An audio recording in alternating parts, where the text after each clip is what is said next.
ఏ హరివిల్లు విరబూసినా నీ దరహాసమనుకుంటిని.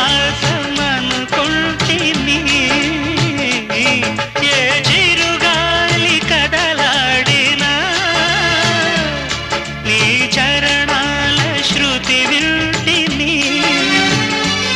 నీ ప్రతి రాకలో ఎన్ని శశిరేఖలో, నీ ప్రతి రాకలో ఎన్ని శశిరేఖలో, నేను చూడక నేనుండలేను, నేను చూడక నేను